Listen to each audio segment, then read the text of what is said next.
We'll go over some of the major theories. There's lots and lots of theories. We'll go over the major ones. And there's going to be overlap between these theories. And some of these theories make a lot of sense. Okay, so one major theory is the idea of neoliberalism. The idea of neoliberalism is the belief that all that matters in society, all that matters in life is economic growth. If your society can generate more economic growth, all problems will be solved. Okay? So if your economy runs really fast, then everyone will be happy. That's the idea of neoliberalism. Then you have technofeudalism, which is the idea that some big corporations, usually these tech companies, they want to control the world. And so they want to turn everyone into slaves. And if you don't have a house, you don't have your own property, then you can be controlled by these companies, okay? Technofeudalism. World government, where the United Nations has this conspiracy to control the entire world, to destroy national sovereignty and create a world unified government, okay? Population replacement theory. And the idea here is that the problem for governments in the Western world is that white people are opinionated.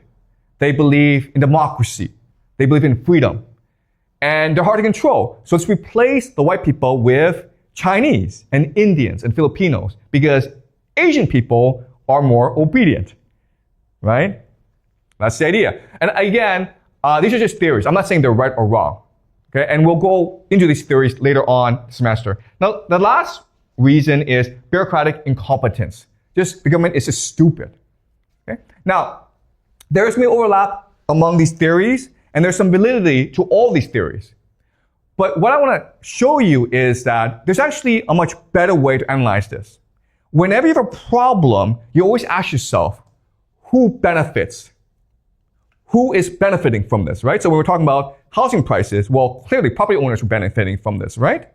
So if we took all the groups, okay, and there's like millions of different groups in society, and we just analyze who benefits from all these trends that we discuss, the answer you would get is rich pensioners. These are the people who benefit the most from these trends.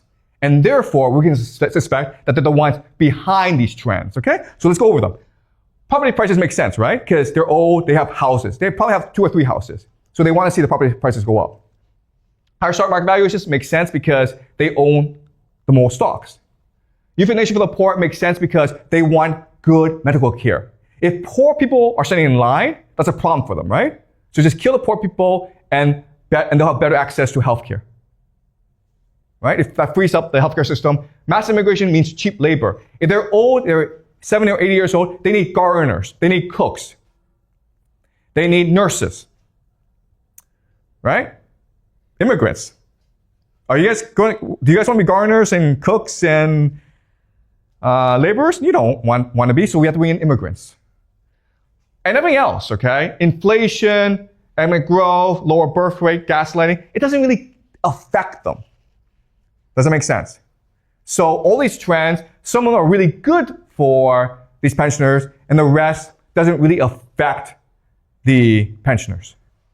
And that's why we can assume, for analysis, that's the rich pensioners who are most responsible for what's going on. Does it make sense to you guys? All right. So how can we understand this? Well, the problem that we're facing is never in human history have we had so many old rich people before.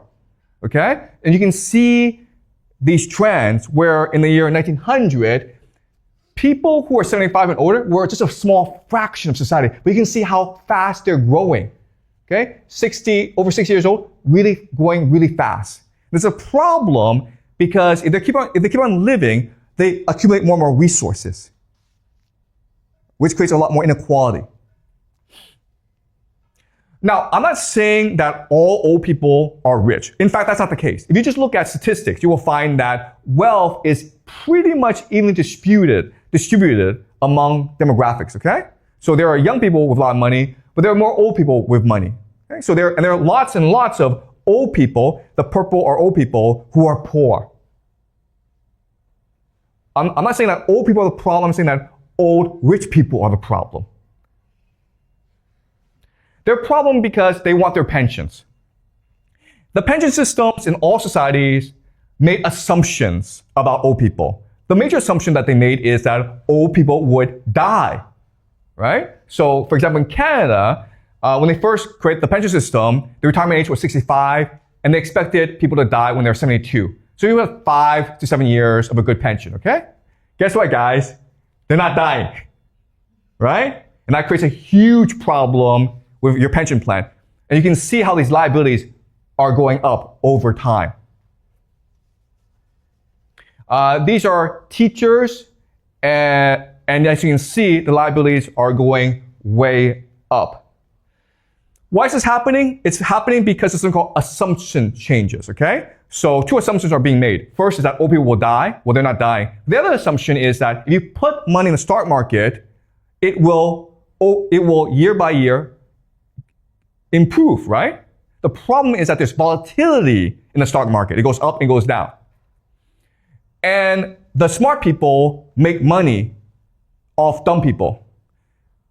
Guess what, guys? Okay, I'm going to ask you a question. In finance, where do the dumbest people work? You guys know? In finance, the dumbest people work where?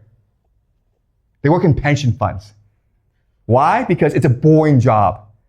You just sit there and do nothing all day. So these pension funds are constantly getting ripped off from investment banks where the smart people are. Okay, so if you look at all investment vehicles, pension funds have lost the most money. And this has created huge issues within government pension funds throughout the world. Okay, so as you can see, there's volatility in